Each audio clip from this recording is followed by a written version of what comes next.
ఆస్ట్రేలియాలో అరాచకం చేసి అనేక మంది ప్రాణాలు తీసిన తండ్రి కొడుకుల ఉదంతంలో కొత్త సమాచారం వాడు భారతీయ పాస్పోర్ట్తో ఉన్నటువంటి వాడని తేలడం. ఇప్పుడు ఈ అంశంలో కొత్త కాన్సెప్ట్ వచ్చింది. ఆస్ట్రేలియాలోని బాండీ బీచ్లో యూదుల మీద కాల్పులు జరిపిన ఐసిస్ ఉగ్రవాది హైదరాబాదీ సాజిద్ అక్రమ్ 2 సార్లు పెళ్లి చేసుకున్నాడట.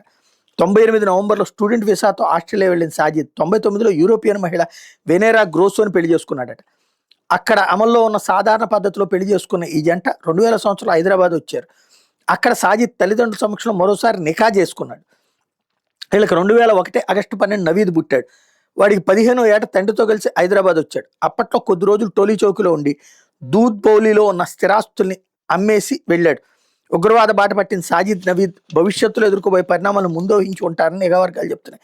ఈ నేపథ్యంలో సాజిద్ ఆస్తిపాస్తుల్లో తమకున్న వాటాలను గత ఏడాది ఫిబ్రవరిలోనే వెనేరాకు బదిలీ చేసినట్టు తెలుస్తోంది. నవీద్ 2019లో సిడ్నీలో ఉన్న అల్ మురాద్ ఇన్స్టిట్యూట్లో చేరి అరబిక్ నేర్చుకున్నాడు. అక్కడే అతడి పరిచయం అయిన వాళ్ళ ద్వారా ఐసిస్లో చేరాడా అనే అనుమానాలు వ్యక్తం అవుతున్నాయి. వీడు ఫిలిప్పీన్స్లో ఉన్న మిండానావో ఐలాండ్లో ఉన్నటువంటి ఐసిస్ సెక్షన్ శిబిరంలో శిక్షణ తీసుకున్నట్టు ఆస్ట్రేలియా పోలీసులు అనుమానిస్తున్నారు. ఫిలిప్పీన్స్ నుంచి వచ్చినప్పటి నుంచి గత ఆదివారం వరకు వీళ్ళ కదలికను పూర్తి స్థాయిలో తెలుసుకోవడానికి ఆస్ట్రేలియన్ ఏజెన్సీలు ప్రయత్నిస్తున్నాయి. ఆదివారం ఉదయం వీళ్ళు దాదాపు 20 కిలోమీటర్లు ప్రయాణించి బీచ్ దగ్గరికి చేరుకున్నట్టు ఆధారాలు సేకరించారు.